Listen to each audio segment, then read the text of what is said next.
when I look at how ICF is evolving, we're starting to see more permission for that element in the competencies, definitely in the renewed competencies as opposed to the old ones, but the space to provide advice and guidance. And I have a really strong point of view that a good coach does both. A really skillful coach knows exactly when to do either. So when I select coaches into our empanelment that empaneled with us, that's one of the things I'm really looking for is, can they do both? Do they have that toolkit that they can make the offer? Hey, look, I've got a framework that might help you here. Would it be useful? Welcome to Leadership, the Secret Sauce, the podcast where we talk to extraordinary coaches and leaders to dive into the realms of leadership and coaching. We're your hosts, Dave Lipsky and Matt Dodson. So let's jump in with another guest and find out their answer to the question, what is your secret sauce? Welcome to Leadership, the Secret Sauce with coaches Dave Lipsky and Matt Dodson. Before we begin, a quick shout out to our forever sponsor, Character Matters Coaching and Consulting, where they believe that your character is the compass guiding you through life's journey. Whether you're facing personal or professional challenges, they are dedicated to helping you discover and strengthen the core values that define who you are. Dave, can you tell me who is on the podcast today? We have Corinne today, and I am very excited to welcome her into the podcast. Corinne, Matt and I have this podcast to hang out with coaches and to talk with them. And we are always excited to have a coach come and talk to us, and also to put a little bit of international flair on today's episode. So Corinne is calling in from Singapore. We're very excited to have you on. And my first question is, on a scale from 1 to 10, what would your energy level be? 1 would being low, 10 would be high. Well, I have listened to a number of your podcasts, and I noticed that everybody seems to rate high, which is totally understandable. We had a positive massive bias. Yeah, absolutely right. Like, yay, we're here. We had a massive tropical storm here in Singapore last night. So it's 8 a.m. here in the morning, massive tropical storm, loads of electricity in the air. So I think it's just really amped me up. So I would certainly put myself up there, maybe an 8 or a 9. I'm pretty excited about our conversation today. Very nice. Round number, Dave. 8, round number. 9, Matt, round. No decimals, Matt. Come on. Where are you? See, I was going to say 8.15, but I actually would say probably 8.5. That's actually pretty good. Yeah. You know what? I'm going to give you this one. I'm going to come in at 8.36. Okay. I'm not really sure exactly why, but 8.36 just seemed like a good number for me. Good. Yeah, I can tell you both work for companies with a lot of engineers, right? Because you've got that 0.3, 0.2. Yeah. Yeah, that whole statistical thing, it was graduate school that ruined me. But that's a whole other conversation. Corinne, as you, let's say you were taking a trip to visit a country like Korea, for example, just as an example, and somebody turns to you and says, Corinne, what do you do? How do you answer that question? Well, first of all, I'm very boring on planes. I'm very British about this. I hate speaking to anybody on any form of transport. So they would absolutely have to be a fabulous human being. But let's say it was you or Matt and we hadn't met, and you turned to me and you said that. So some of the things I'd say about myself is I'm a business psychologist. So I'm refer to myself as business psychologist. I find that people get it a little bit more easily. And I would say that I really love to help people thrive at work. That's what I love. That's my passion. I'm British, originally from the UK. I've been here in Singapore for about 17 years. So again, that sort of really does inform my point of view. And I tell them a bit about the company that I work for, which is Organization Solutions, which is just a fab company that I've worked with for 8 years. And we're headquartered in Singapore, and we work with the most amazing leaders and organizations around the world, helping them sort of grow and build their leader and organization capability. I so appreciate that. And I find the need to go off script and ask you one more question, which is, what is your favorite food? In the world? Yeah, in the world. If you had a choice of one food. Okay. So When I was younger, I used to go a lot to a Spanish island called Lanzarote, which is an amazing volcanic island off of the coast of Africa. And they have something called calamari a la plancha, which is grilled squid. And it comes Mm. with these salted potatoes and this sauce called rojo verde or rojo. And it's just the most delicious combination of tastes and textures. It's simple, but it always reminds me of being on holiday with my family. Matt, I'm sorry, but I'm going to have to leave this podcast and get that food immediately. I've So it's had all grilled yours. squid. Thank you. It's amazing. Yes. Yeah. I do. That is actually, it is one of my favorite foods, grilled octopus and grilled squid. But I have not had it with the name that you use. So I think I need to find that island. Yes, it's an amazing place. It's incredible. And it's really shown how evolution happens. When I started going there, oh my goodness, I was 19. So what's that? Just, a couple of years ago.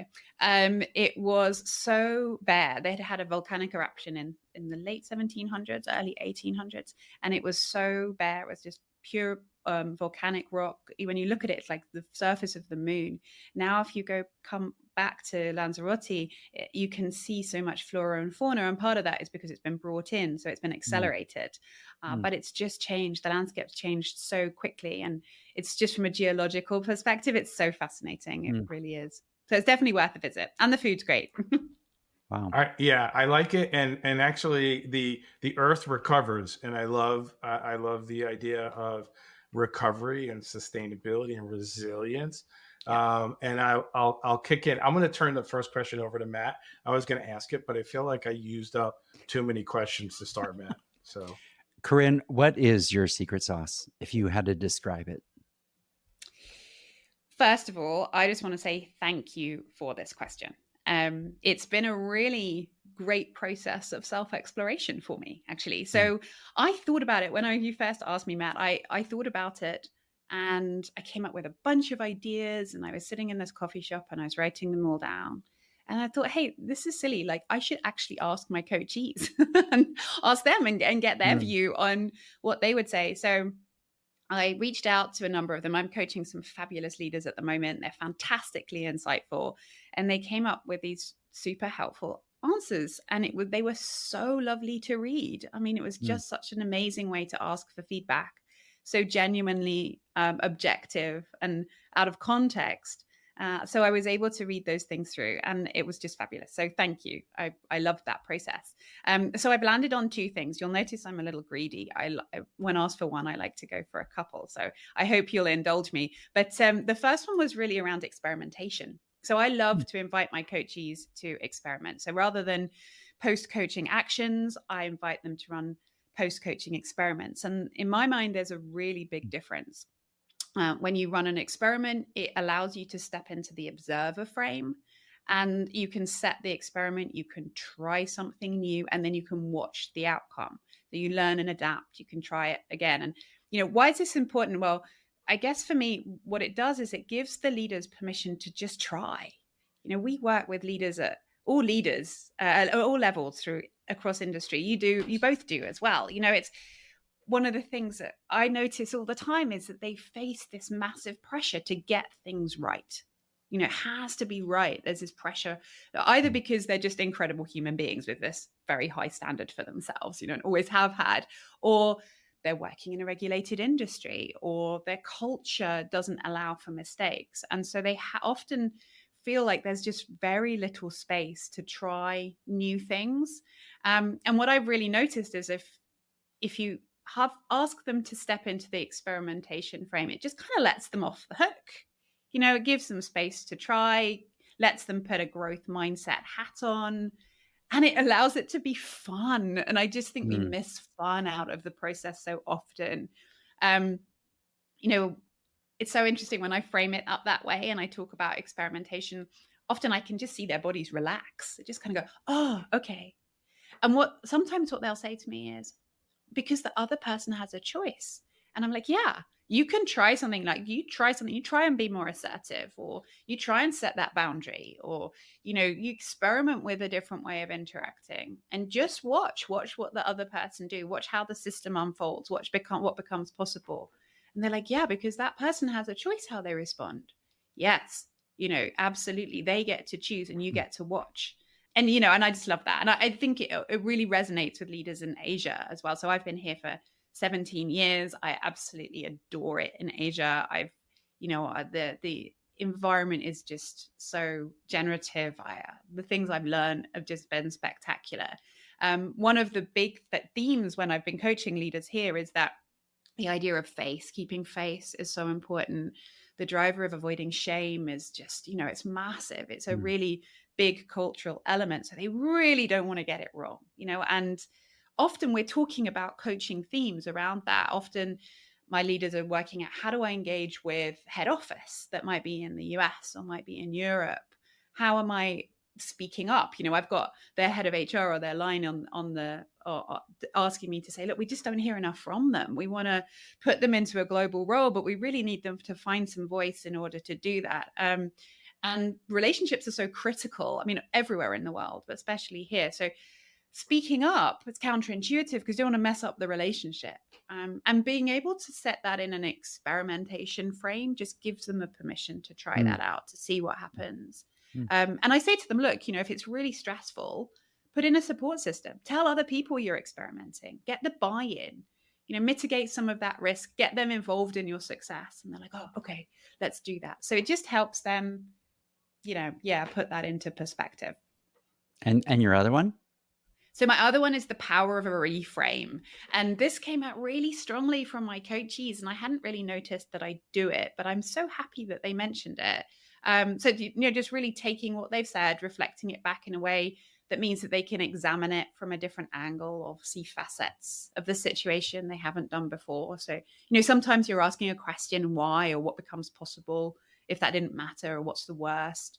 Or sometimes it's just the advantage of being outside the situation. So I had a client, he was stuck trying to please his boss, didn't understand what they really wanted. There was just this horrible miscommunication. There was this vicious cycle. We were heading towards a PIP. It was really stressful for him.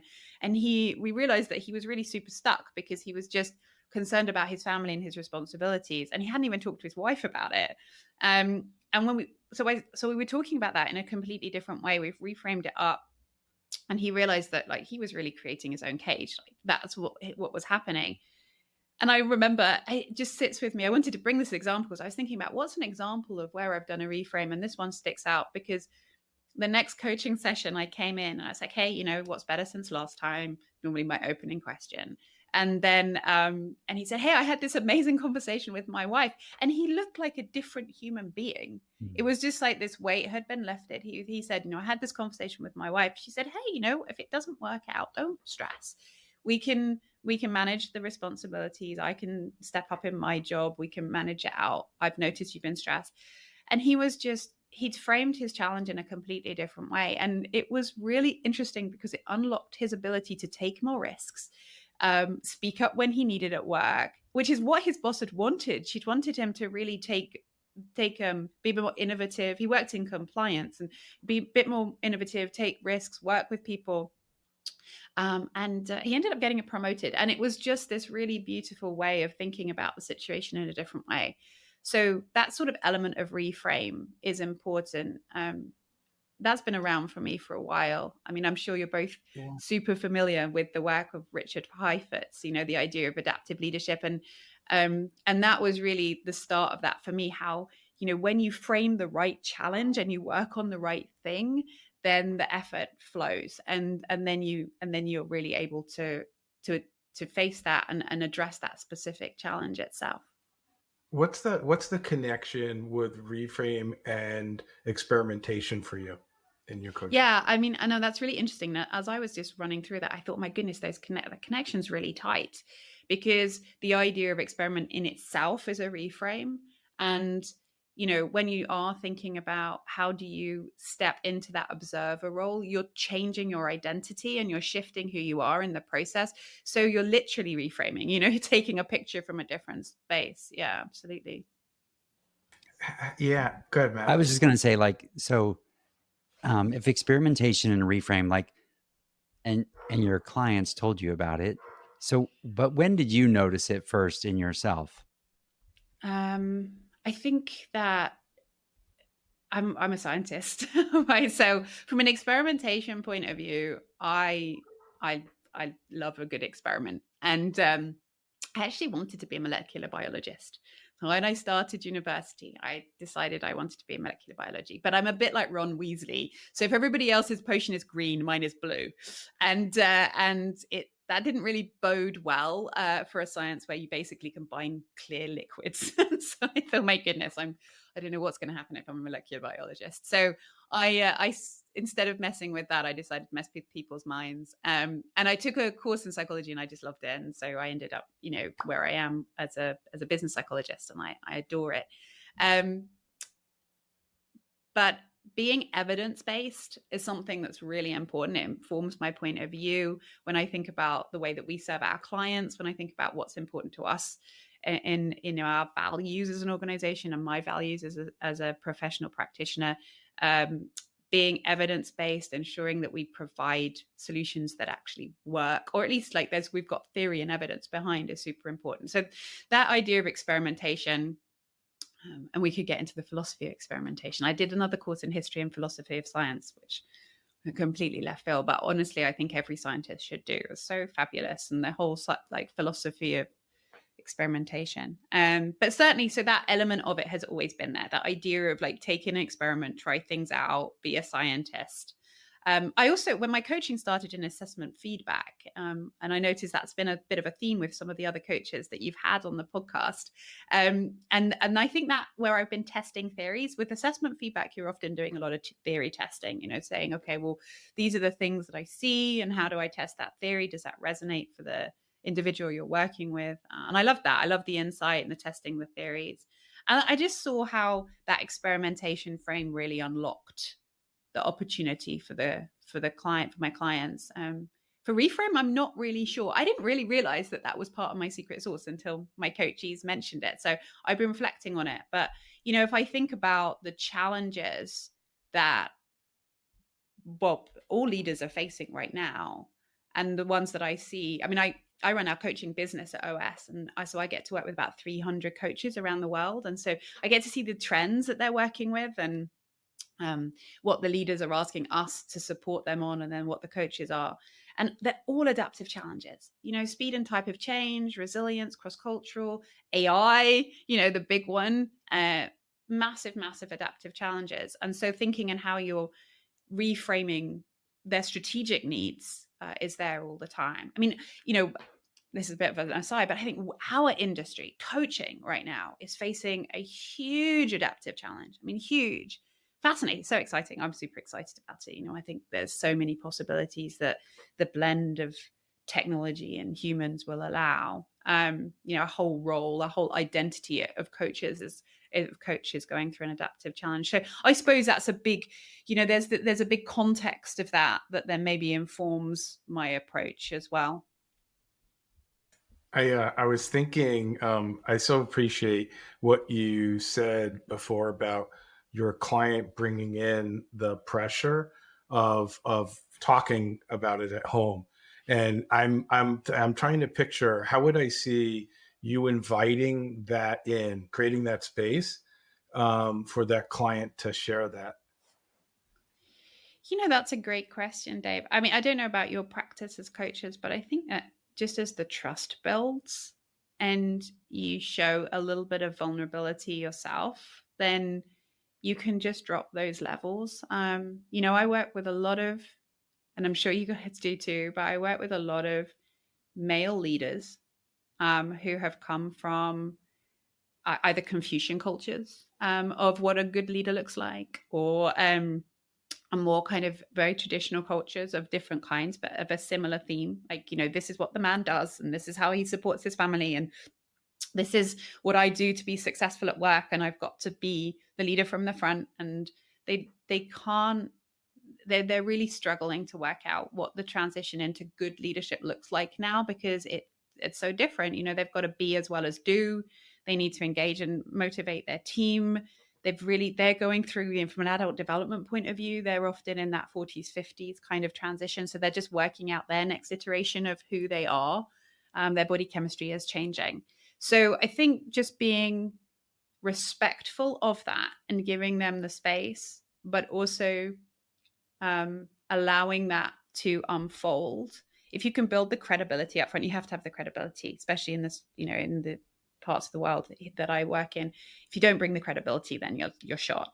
But as long as you've got that credibility, then you've built the alliance and the trust. I see them opening up a little bit more. And once they realize that you are truly on their side and like you're 100% there to help them be the best that they can be, then you can get there sometimes.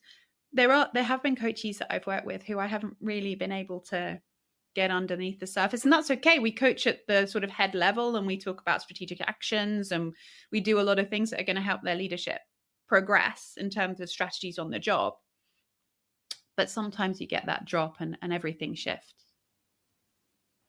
Yeah, it sounds like that one of the big things is like the breaking down between the work and the home.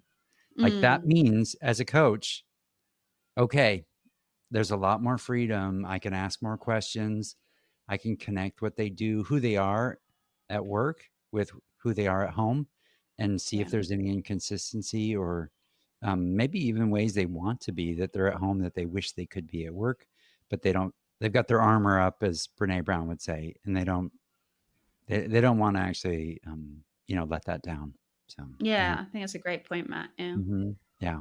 Is there like, do you experience a cultural difference in asking for help? I'd like to say yes, but I think everybody's really bad at asking for help. So I think it's a big theme, and I do coach people from all sorts of parts of the world. I would say sort of it's definitely over the past few years, at least, it's definitely been sort of the majority of people India East. But certainly within that, I've had Western leaders who have been in this part of the world. So yes, I think this idea of shame and not being good enough is very deeply held. And so to try and get over that, you need to sort of talk about help in a different way. On the flip side, and I mean, I'm sure you guys will notice this from the collectivist culture point of view, there is a sort of a different orientation about how we are successful together. So if you can kind of tap into that opportunity and how you're helping others and others are helping you, then it gives different strategies at work in order for them to be able to feel that they are able to ask for help or offer help, and then see the reciprocity come back in terms of the help from others. Yeah. Does that answer your question, Dave? It does, and I'm always fascinated with the cultural differences. I work for a Japanese organization, a Korean organization, and I do see some of them, and at the same time, I think I've been in the water long enough that I don't notice the water. Sometimes I have to ask. The other thing, you said you talk with like 300 coaches. I am always fascinated with what do coaches need? Like how should we be helping coaches be able to do the things they need to do? Yeah. Okay. So this is a great question. So I think there's three things that come to mind. The first one is coaches need community. So one thing I really notice about our empaneled coach network is that they want to be connected, not just to us, but to other coaches. They want to learn from one another. We have quite a lot who are individual practitioners or are in small groups, and they're empaneled with us and work with and through us. So they want that connection. They want to learn. They want to feel like they're part of the community. So that would be the first thing. I think the second thing that they need is an understanding or an engagement in what the future of coaching looks like. And I see a really big difference in coaches.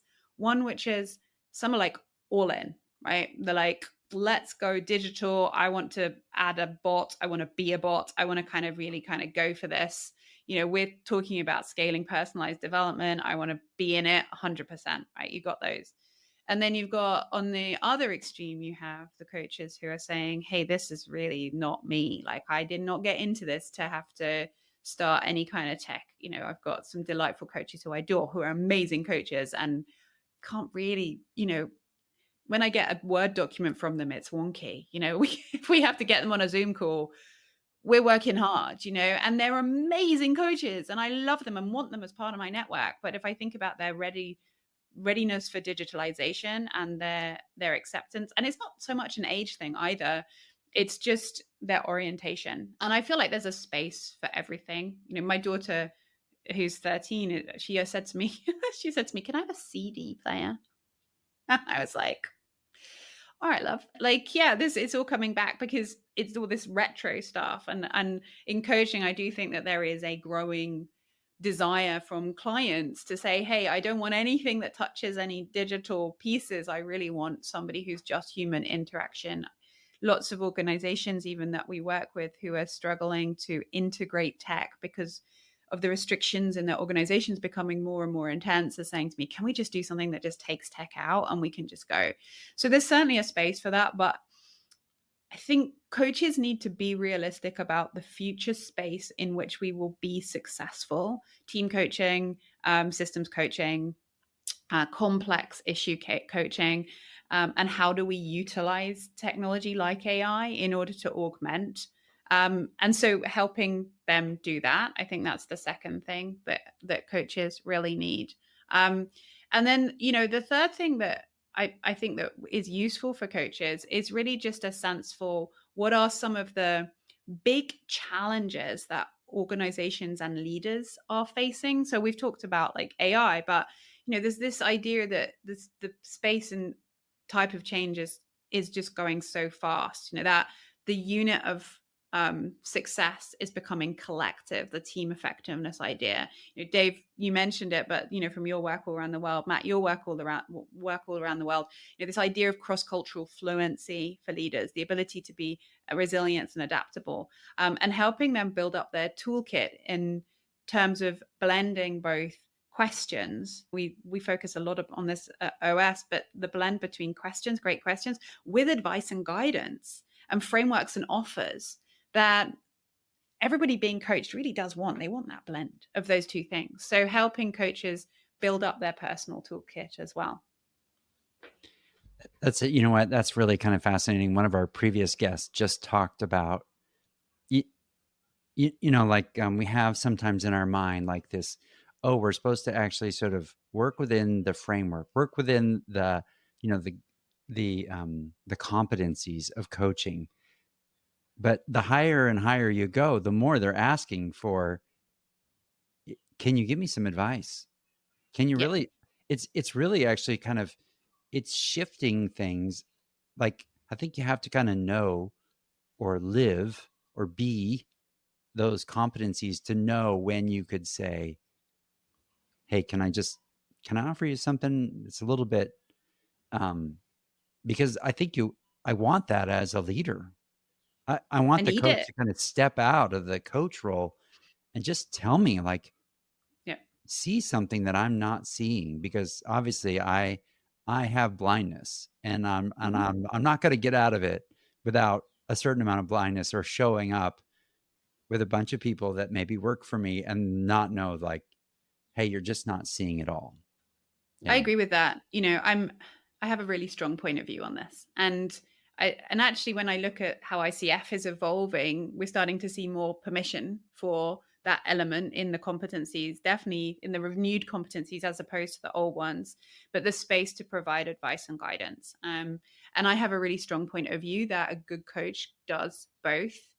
A really skillful coach knows exactly when to do either. So when I select coaches into our empanelment that have been paneled with us, that's one of the things I'm really looking for is, can they do both? Do they have that toolkit that they can make the offer? Hey, look, I've got a framework that might help you here. Would it be useful? Or, I noticed this, or there's this example from this leader that I worked with previously, and I think that would be useful. Can I share? Or when it's the powerful question that they need, they don't want to step into advisory role, they need to step back and ask the question, well, why not? Or whatever that looks like.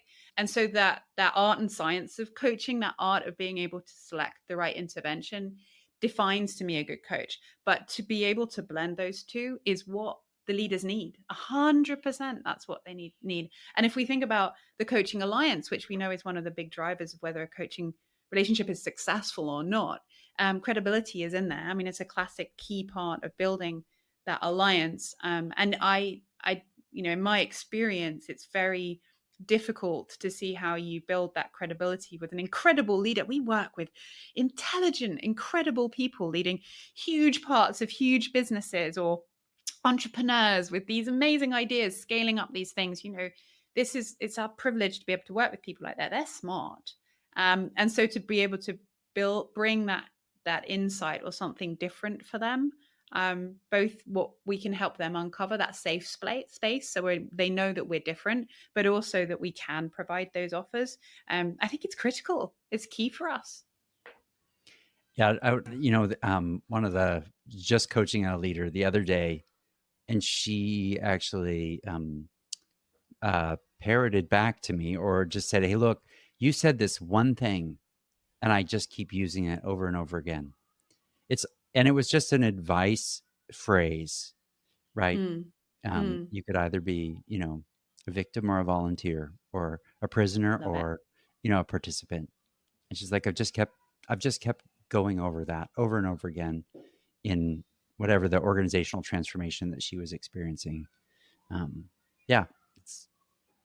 I love that. Isn't that the most beautiful thing about being a coach? Like, there's literally nothing better for me. Maybe it's just my need for external validation. Who knows? But, there is literally nothing better than when someone says, I was thinking about that thing you said last time. And I took it and I did this with it. And it gave me permission to try this. And this is what happened. I'm like, oh, I'm so happy. That really gives me a buzz. Because they've taken it, they've made it their own. It's no longer yours. They've taken it, they've made it work for them, they've adapted it, but it has helped them just shift that perspective a little and change their behavior more easily. What do you want from a coach, Corinne? Yeah. What do I want from a coach? Oh, I'm really picky. I've had a few coaches. I've had some fabulous coaches. So for me, some of the strengths are the blend of insight and advice, like what I described. Like, I want them to ask me questions that pull me up on my haunches. I want them to share frameworks and ideas that make me go, oh, that's super interesting. I hadn't really heard about that. I mean, I had a coach once actually, and I was complaining, and it really was complaining. I was complaining about this work relationship. It was tricky. It wasn't going in the right way. I didn't know what to do. And my coach said, have you talked to them about it? And I went, no. Oh, maybe I should do that. It was this massive aha, but it was so simple, but it really pulled me up on my haunches. I hadn't thought about it at all. So that's the first thing. The second thing is, keeping this PC, someone that calls me out on my BS, that is really important to me. I have to have someone who does that. This is a great, I don't know, I'm sure you're familiar. There's an American comedian called Bob Newhart. He recently died. He's not someone I'm familiar with, but he did this amazing sketch. It's a therapy sketch. I don't know whether you've ever seen it, but I would watch it. And he's a therapist, and he has somebody in his come in, and he's like, okay, well, I'm going to charge you. Yeah, I'm going to charge you for the first minute. And she's like, what? And she comes in, and he goes, right, okay. And she tells him she's scared of being trapped underground. And he goes, well, just stop it. And she's like, what? And he's like, yeah, just stop it. And I just love it. I use it so often. And it's just the most fabulous sketch. And I think sometimes I just need someone to just go, stop it. Just stop. Oh, okay. I'll just stop doing that then. So that's so good. The modern version of that is on shrinking. It's a thing on Apple TV. Yeah. Have you seen that? I have. Okay. That's the opportunity to provide client advice. Interesting how it turned out the second time. Just stop it. Yeah, just stop it. Leave that person. Yeah, I know. I love that. That's so true. You're right. It's a similar theme. Yeah, absolutely. I love that. And sometimes that's what you need, and that's sometimes what I need.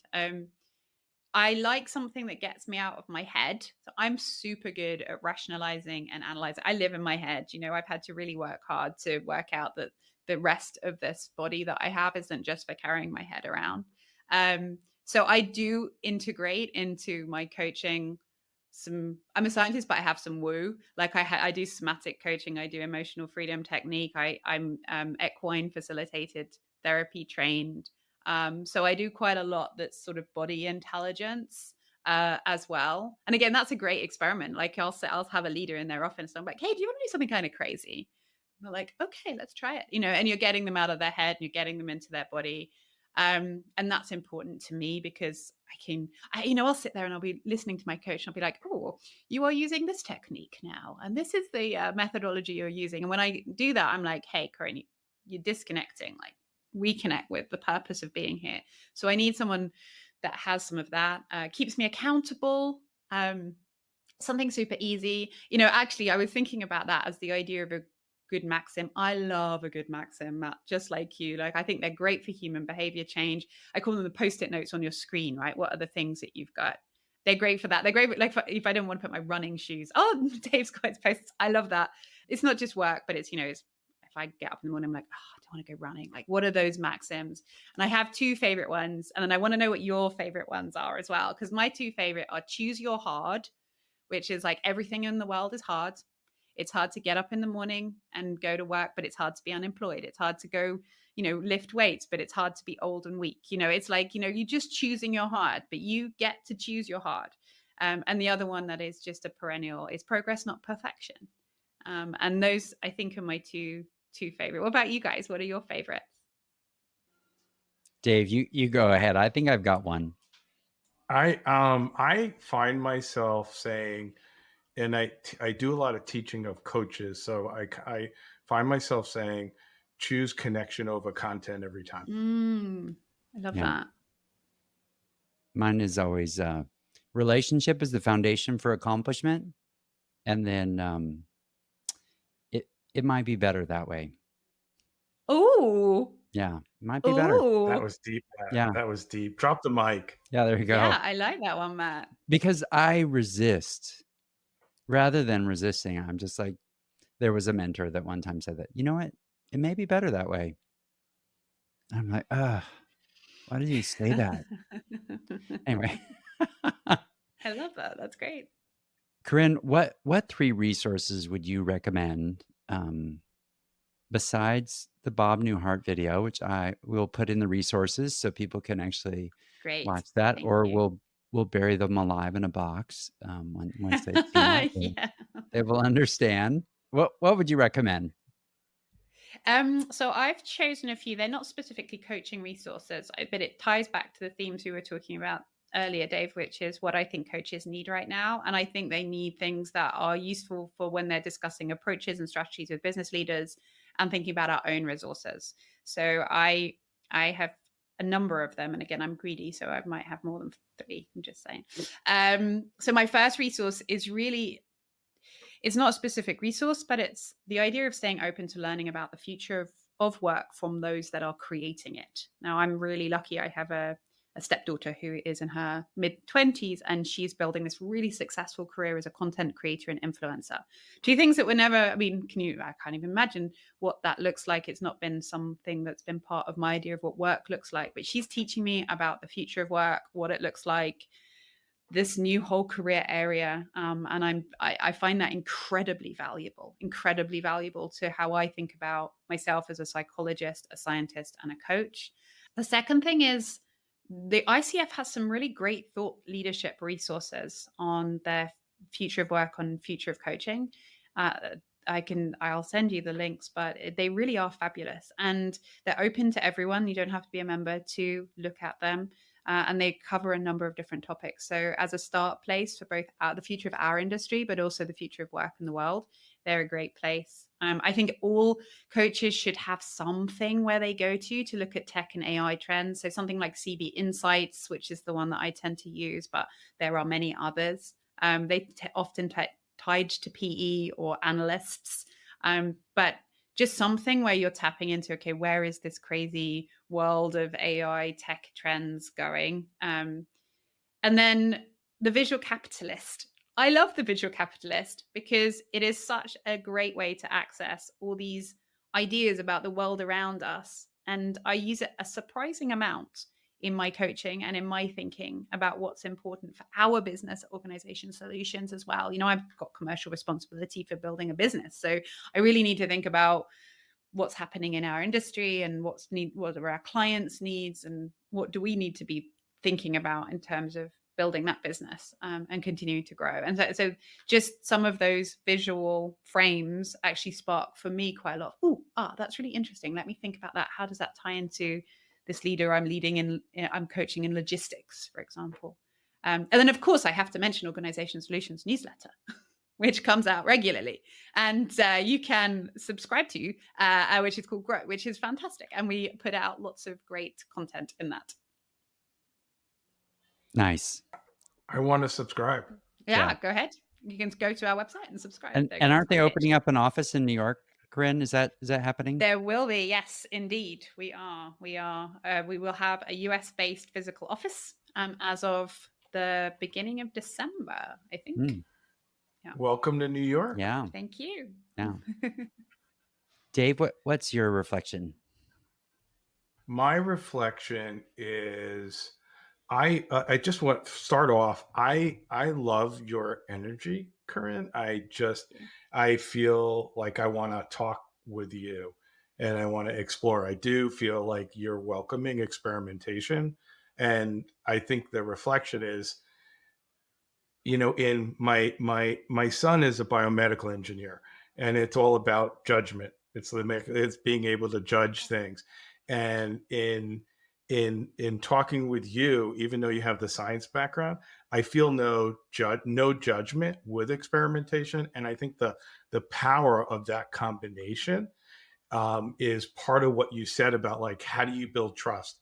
Like, how does somebody from the other side of the table decide that they're at a point where they're actually going to disclose they need to have a conversation with their wife?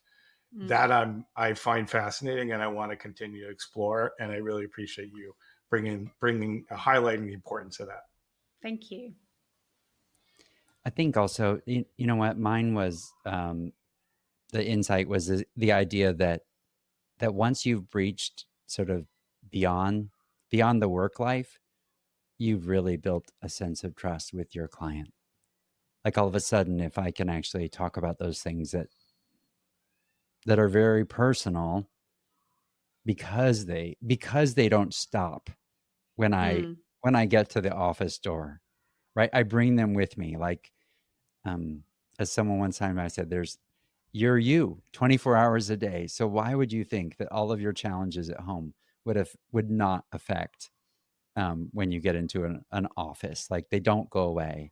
And I think as a coach, that's kind of like an indicator, like, hey, you've built up a relationship that has a trust part to it, that I'd be willing to tell you about some of the challenges I'm facing at home that are affecting my work life. And I could experiment and say, well, maybe if I can do it at home, or if I can do it at work, I could probably try it at home, because I'm sure it's probably there somewhere. I don't have to look very hard. So that was my thought. I like the thought about maxims and, of course, an experimentation. Those are, yeah. And I'm going to add one more thing. I'm taking choose your hard. Actually, just reminded me of reflection across episodes. Is like dukkha, like the different things that life is hard, and you have to face up to that as a coach. And I really like the idea of welcoming that in and then coaching to that. Yeah. I love that, Dave. And as you talk about that, I think, and then there's the paradoxical other side of it, which is a phrase I use all the time, which I quote Mary Poppins, right? Find the fun and snap the job's a game. So, you've got that. I 100% like that. Choose your hard. You got to do it. You kind of got to lean into it and make it happen. And we've got to find a space for making this fun. This is what we do, like, both as coaches and as people at work. Like, we do that. We spend so much time in this. Like, how can we use the power of fun and enjoyment in order to, make things easier and flow? I love, by the way, just to be clear, Matt, when she uses a Mary Poppins quote, she's so much more credible than you. I just want to put that up. Yeah. Oh my goodness! If you're saying that I'm in any way like Julie Andrews, you're like literally my favorite person on earth. It would be like mine is the Dick Van Dyke bad Cockney accent, Dave, which I watched way too often as a kid. So yeah, I love it. Corinne, how could someone get a hold of you? Like, what's the best way for someone to connect with you? Yeah, I mean, there's two ways. I mean, you can connect with me directly on LinkedIn, and we can drop my LinkedIn profile into the notes. That would be lovely. I'm really excited to meet new other coaches and other people listening to this podcast. And then through our organization solutions, if you're interested in getting more information about OS, then the easiest thing to do is to head to our website and take a look, and you can connect to us. There's contact details on the website as well. Great. Thanks. Dave? I want to close by referencing our never-ending sponsor, our always sponsor. I forgot how we said it before, Matt. Are you feeling stuck or forever overwhelmed? sponsor. Forever sponsor. Are you feeling stuck or overwhelmed? Character Matters Coaching and Consulting provides leadership coaching and consulting to empower you to help you with the obstacles and reach your full potential.